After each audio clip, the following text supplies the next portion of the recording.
중국은 다르다. 중국은 지금 성장하고 있는 거의 모든 첨단 산업에서 글로벌 1등 기업을 배출하고 있거든요. 예. 거기서 생기는 아주 고액 고소득 일자리 이런 거는 일본의 지난 잃어버린 30년과는 확연하게 다른 모습을 예. 갖고 올 거라고 생각합니다. 1등이 아니더라도 1등이 되려고 쫓아가야 된다. 일단 인터넷 기업도 계속 만들어보고 클라우드 비즈니스를 해놓고 그래야 그 다음 진도가 나갈 수 있다. 근데 중국은 의도한 건 아니겠지만 당대의 제일 중요한 산업을 놓치지 않은 거죠.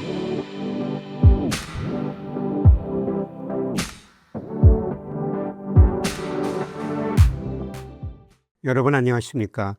우리가 그동안 중국에서 무역으로 돈을 벌었습니다. 그러나 앞으로 저는 무역보다는 금융으로 돈을 벌어야 된다, 이런 생각을 가지고 있습니다. 실제로 우리나라가 무역을 보면요, 2000년에서 2022년까지 우리나라 무역 수지 흑자가 누적 7,580억 달러였습니다. 그런데 무려 중국에서 무역 흑자가 통관 기준입니다만 6,873억 달러, 91%. 우리나라 무역흑자 91%가 중국에서 오는 겁니다. 그러나 2023년부터 5년간 적자로 돌아섰고요. 올해는 약간 흑자를 기록했습니다. 앞으로 중국에서 무역으로 돈 벌기가 힘들고요. 금융으로 돈을 벌어야 될 것 같습니다. 이런 의미에서 오늘 미래셋 홍콩 법인에 근무하시는 이필상 전문인 모셨습니다. 귀한 시간 내주셔서 고맙습니다. 영광입니다, 교수님. 그 책이 나오죠. 제목이 차이나 시그널. 자, 우선 그 파트홈 보면은 제목이 중국, 과거의 중국이 아니다, 이런 말씀을 하셨어요. 중국은 어떻게 달라지고 있나요? 사실 책에 다 못 담은 내용일 수도 있는데 너무 다르죠. 우리가 알았던 10년 전 혹은 20년 전의 중국과 지금은 너무 다릅니다. 그거를 몇 가지만 소개를 했고요. 우선은 이제 저희 투자 관점에서 봤을 때는 10년 전의 중국은 소비재 중심의 증시였습니다. 우리가 잘 알고 있는 여러 가지 리닝을 비롯해서 컨슈머 브랜드를 얘기를 많이 했었죠. 그 당시에 중국은요, 글로벌 기업이 없었을 때였습니다. 예. 과학기술, 혁신기술이라고 할 만한 기업들이 없었고요. 대부분은 내수에서 성장하는, 남들보다 빠르게 시장을 선점하고 성장을 보여줬던 기업들 중심이었습니다. 우리가 알고 있는 알리바바, 텐센트 같은 인터넷 기업도 혁신 기업이라기보다는 내수 기업이죠. 게임을 판다거나 이커머스를 중개한다거나 이런 것들이 다 내수거든요. 예. 그런데 10년 사이 많이 바뀌었죠. 지금 중국 증시나 우리가 볼 때 중국 기업의 핵심은 첨단 산업 기업들로 꽉 차는 상황이 됐습니다. 지금의 중국은 다르다라고 말할 수 있는 가장 중요한 것 중에 하나이고요. 그리고 중국이 사실은 고성장이었지 않습니까? 너무 잘 아시겠지만 10년 전만 해도 노미널 GDP로 한 10%씩 딜리버리 했던 그런 나라였고, 그런데 최근에는 그 노미널 명목으로도 지금 5% 미만으로 내려왔죠. 그러니까 그게 갖고 있는 시장이나 경제에 미친 영향이 너무 달라진 겁니다. 그걸 이제 저희가 이제 많이 알아야 되겠다라는 게 있고요. 예전에는 중국이라는 나라가 수출할 수 있는 국가로서의 중국을 봤다면 지금은 완전히 달라졌죠. 중국 기업들이 워낙 글로벌 경쟁력이 강화된 상태이기 때문에 이들이 앞으로 해외에서 어떻게 하는지가 10년 전에 비해서 훨씬 더 중요해졌다. 이런 것들을 잘 알아야 되지 않을까, 이런 생각에서 이제 이렇게 말씀을 드렸고요. 하나금융연구소 소장할 때 중국 일을 좀 많이 했었어요. 벌써 10여 년이 지났습니다. 그때 그 중국 자주 가봤었습니다. 갈 때마다 변화하고 있는 모습을 봤는데요. 지금 더 많이 변화됐겠죠. 그때 그 상하이 같은데 선진화됐다, 이런 생각이 들었습니다만 지금은 더 많이 변화됐을 거로 보고 있습니다. 우선 그 거시경제 측면에서요, 일부에서는 중국 기업 부채가 많다, 그 다음에 지방정부 부실하다, 그래서 중국이 위기를 겪었거나 혹은 중성장, 저성장 국면에 들어설 수 있다, 이런 전망도 나오고 있어요. 그런데 우리 전문의께서는 책 보면은 일본의 90년대하고 다르다. 어떤 사람들은 일본의 90년대로 중국이 가지 않느냐, 이런 지적도 하고 있는데 전문의께서는 다르다, 이런 말씀을 하셨어요, 책에. 그 내용 좀 말씀해 주시죠. 비슷한 점도 있죠. 부동산이 트리거가 돼서 경기 하락을 가져왔다라는 것은 양국이 갖고 있는 공통점이죠. 그건 부인할 수는 없는데, 기업을 보고 산업을 보는 사람 입장에서는 두 나라가 같은 점보다 다른 점이 너무 많죠. 우선은 첫 번째로 드리고 싶은 말씀은 환율 정책이 두 국가가 너무 다르더라고요. 엔화 같은 경우는 플라자 협정이 있었던 1985년을 기점으로 해서 3년 만에 엔화 가치가 2배. 그렇죠. 한 18년 만에 3배가 올랐어요. 그 말은 우리로 따지면 한국 원화가 1,500원에서 어느 순간 700원, 500원까지 간다는 얘기지 않습니까? 이랬을 때 기업이, 특히 수출 기업이 살아남을 수 있는 가능성은 굉장히 낮아지죠. 근데 일본은 그 과정을 거쳤다는 겁니다. 예. 그래서 너무 많은 환율 압박 때문에 일본 기업들이 경쟁력을 잃는 국면이 예. 90년대였고요. 예. 근데 또 일본 기업들이 그때 대응을 잘 못했죠. 이 원가 경쟁력이 떨어졌기 때문에 해외 공장은 많이 지었습니다만 또 일본에 있는 또 생산 설비는 유지를 했어요. 그들이 갖고 있는 완전 고용이라는 사회적 합의를 이루기 위해서 기업들이 그런 결정을 해왔는데 그러다 보니까 기업 내의 과잉 경제, 과잉 예. 임금 이런 문제를 계속 안고 가는 거였죠. 예.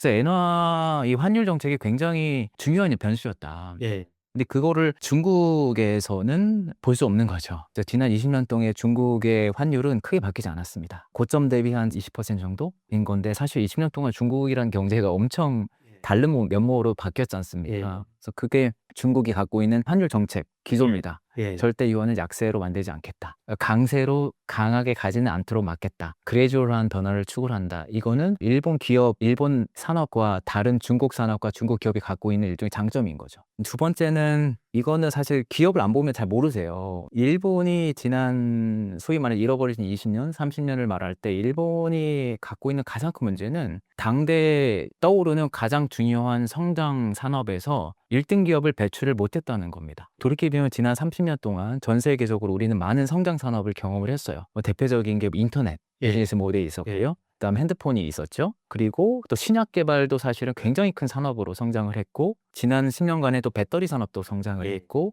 그런데 이 영역에서 일본 기업들이 거의 실패를 했습니다. 배터리도 원래 일본이 세계를 좌우했던 국가인데 20년 사이에 중국과 한국 기업으로 다 대체가 됐죠. 인터넷 기업은 우리 일본의 어떤 소프트웨어를 쓴 적은 없지 않습니까? 예. 근데 클라우드 우리 일본 거 안 쓰잖아요. 예. 그 부분에서도 일본이 실패를 했고 신약도 일본 같은 어떤 화학과 이런 생물학에 대한 강한 기초가 있는 국가임에도 불구하고 생각보다 신약이 많지 않아요. 예. 몇 개 없습니다. 이런 부분에서 일본이 잘했다고는 할 수 없는 것 같고 그게 일본의 잃어버린 20년을 갖고 왔다. 왜냐하면 고소득으로 가려면 고소득 일자리를 만들어야 되지 않습니까? 예. 그 일자리는 글로벌 기업에서밖에 만들어지지 않습니다. 글로벌 기업이 돼서 세계를 상대로 장사를 해야만 그 사람들에게 고액 연봉을 줄 수 있는 거거든요. 근데 일본이 지난 30년 동안 그걸 못했다. 근데 그게 일본의 디플레이션을 갖고 온 핵심적인 이유라고 생각을 합니다. 중국은 다르다. 중국은 지금 성장하고 있는 거의 모든 첨단 산업에서 글로벌 1등 기업을 배출하고 있거든요. 예.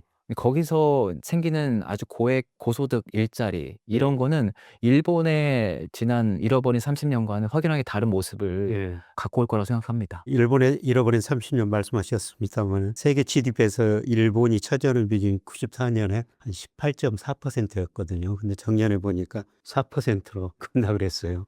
근데 중국은 구매력 기준으로는 2016년부터 미국을 넘어섰고요. 실질 GDP 기준으로는 18% 안팎에서 꾸준히 늘어나고 있는 것 같아요. 그리고 저도 중국을 그렇게 비관적으로 보는 게 아니라 중국이 4 내지 5% 실질 GDP 성장하는데 세계 평균이 지금 3% 안팎이거든요. 그래도 중국은 그것보다 높게 성장한다. 이런 말씀을 좀 드릴 수가 있습니다. 그래서 환율 측면하고 기업 측면에서 일본하고 차이가 있다. 이런 말씀을 하셨어요. 그래서 중국의 산업, 기업 측면에서 좀 여쭤보겠습니다. 우선 제일 중요한 게 반도체일 것 같습니다. 삼성전자, SK 하이닉스 이 굉장히 많이 늘어나고 전문가들이 내년까지도 늘어난다. 그럼에도 불구하고 앞으로 중국 기업들이 구조적으로 우리 반도체를 위협할 것이다. 시간의 문제다. 이런 시각도 있거든요. 전문의께서는 반도체 분야를 제일 먼저 다루면서 중국의 반도체가 신기루인가 아니면 실제인가?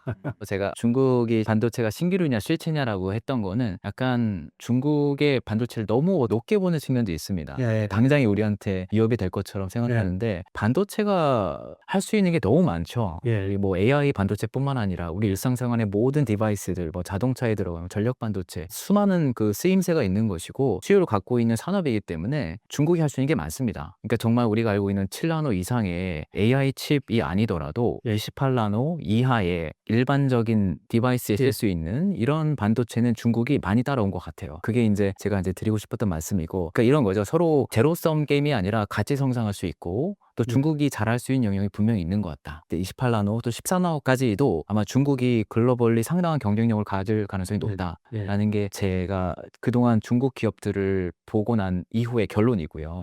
그리고 정말 한국 기업이랑 경쟁할 수 있느냐 이게 사실 많은 분들이 관심이 있는데 저는 시간은 좀 걸린다고 봐요. 그러니까 중국이 지금 하는 거는 한국이나 미국의 반도체 기업에 크게 뒤지지 않도록 쫓아오는 과정입니다. 잘 아시는 EUV 장비가 없다는 이유로 중국의 반도체 산업의 진보가 상당히 제약이 있죠. 예, 근데 그럼에도 불구하고 화웨이가 됐든 뭐 SMIC가 됐든 중국 반도체 산업을 이끄는 기업들이 그 간격을 계속 좁히려고 노력을 하고 있어요. 예, 그러니까 저는 그 간격이 단기간에 좁아진다고는 보지는 않습니다. 다만 2등으로서 계속 쫓아갔을 때 갖게 되는 베네핏이 굉장히 큰 거죠. 예를 들어서 지금 디램 가격 올랐는데 사실은 우리가 알고 있는 HBM 말고 DDR5 같은 어떻게 보면 커머더티 디램 가격이 더 올랐거든요. 근데 그거를 더 많이 생산했던 기업이 중국이에요. 뭐 잡지 메모리라든지. 그 얘네들이 사실은 생각도 안 하게 더 많은 이익을 지금 벌게 된 거거든요. 원래 기초 체력에 비해서. 그걸 바탕으로 더 투자할 수 있는 여력이 생긴 것이고 반도체라는 게 2등으로라도 어떻게든 따라가면 결국은 거기서 뭔가가 베네핏을 누릴 수가 있고 더 다음 단계로 나갈 수 있는 어떤 계기가 된다. 근데 생각해보면 반도체를 갖고 있는 나라가 많지가 않습니다. 동아시아 일부 국가, 뭐 미국하고 그 외에는 동남아시아 없고요. 유럽도 사실은 ASML 빼놓고는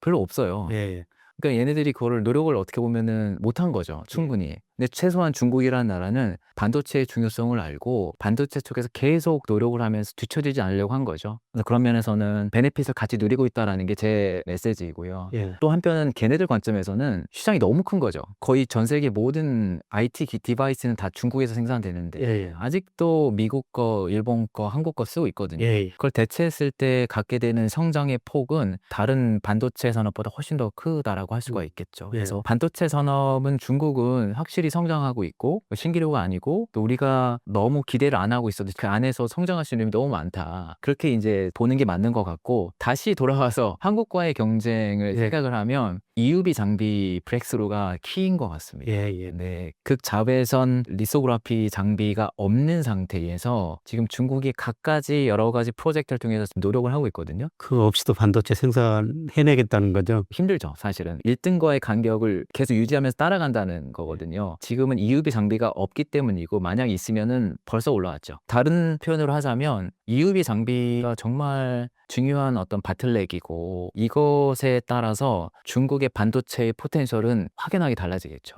만약 EUV 장비에서 중국이 독립할 수 있는 기술과 역량을 갖게 된다면 그건 한국 기업에도 큰 의미가 있겠죠. 예를 들어 지금 중국이 EUV 장비가 있었다면 사실 메모리 가격이 여기까지는 않았겠죠. 중국에서 이미 벌써 과잉 생산이 됐을 것이기 때문에 현재는 그런 상황은 아니고요. 다만 이제 EUV 장비 관련해서는 몇 가지 프로젝트가 진행되고 있는데 혹시 나중에 시간이 되면 말씀드리겠습니다. 최근에 그 반도체 가격이 많이 오르다 보니까 PC 만드는 회사들, 그 다음에 뭐 휴대폰 만드는 회사들 비용이 많이 올라간 것 같아요. 그래서 일부가 미국의 휴대폰 만드는 회사들 중국산을 쓰겠다 이런 이야기까지도 나오고 있습니다. 그런데 그게 좀 미국이 맡고 있는 것 같은데요. 범용 반도체에서는 중국이 생산량이 늘어나고 있죠. 네, 그럼요. 우리의 관심이 HBM이라는 아주 어려운 상품에 몰려있기 때문에 간과하는 측면이 있는데 DDR5를 시장에서 많이 수요를 하고요. 그 부분에서는 중국의 창신 메모리의 DDR5 프로덕이 이미 웬만한 이제 IT 디바이스에서는 쓰일 수 있을 만한 퀄리티를 가졌다라고 평가를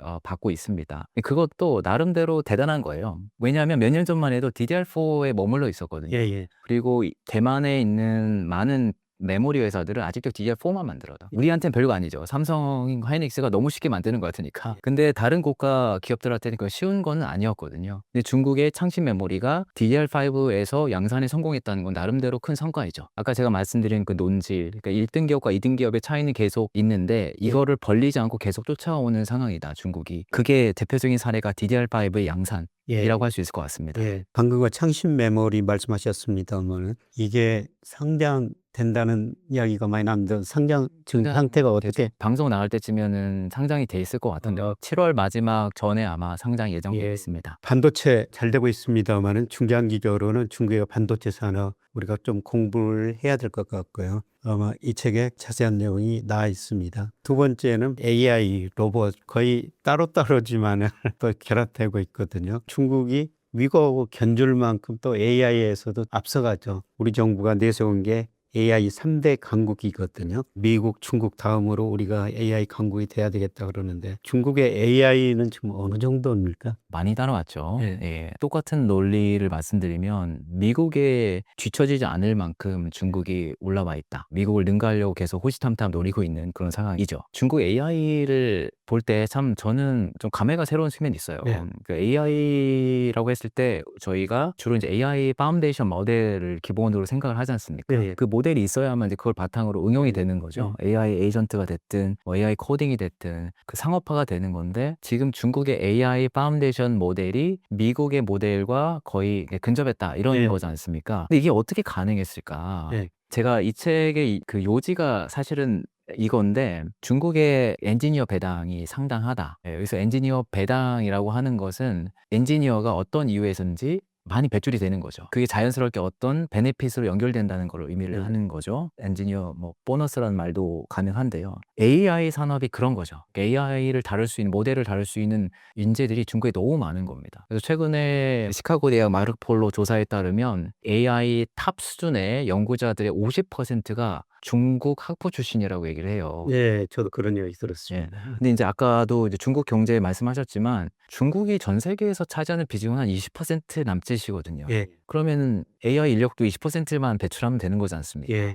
근데 그거의 2배 이상의 인력을 지금 중국이 배출하고 있는 상황인 거죠. 일단 AI 인재가 너무 많다라는 거. 어떤 이유에서든지 간에 AI 인재를 지금 많이 양성했다는 게 첫 번째고요. 두 번째는 이제 많은 분들이 간과를 하는데 클라우드 비즈니스입니다. 클라우드라는 게 있어야만 AI 모델이 개발이 됩니다. 우선 클라우드를 바탕으로 컴퓨팅 파워가 집결이 되어 있고요. 거기서 이 모델을 학습할 수 있는 노하우도 있는 거죠. 또 클라우드 입장에서는요. AI가 앞으로의 새로운 비즈니스 모델입니다. 클라우드 회사가 AI를 개발해야 될 요인이 너무 많은 거예요. 본인이 개발을 하거나 아니면 제3자의 스타트업들을 데려와서 키우거나 가만히 보시면 전 세계에서 클라우드 비즈니스를 갖고 있는 나라는 미국과 중국밖에 없습니다. 이게 황당한 거죠. 아까 제가 일본 잠깐 말씀드렸는데 왜 일본은 클라우드 회사가 없지? 왜 유럽은 없지? 있을 법도 하거든요. 예. 근데 조금 더 거슬러 올라가면 클라우드 비즈니스는 인터넷 비즈니스 모델에서 파생이 된 겁니다. 예를 들어서 이커머스 전자상거래 하다가 일정 기간에는 컴퓨팅 파워가 많이 필요하고 아는 시점이 있는데 예. 그걸 이제 파는 거지 않습니까? 그 인터넷 기업이 있어야만 클라우드 비즈니스가 성장을 하고요. 클라우드 비즈니스가 있어야만 AI 모델을 만들 수가 있습니다. 예. 가만히 보니까 전 세계에서 여기서 이 세 가지 단계를 다 겪은 나라는 미국과 중국밖에 없는 거죠. 예. 여기까지 온 거고요.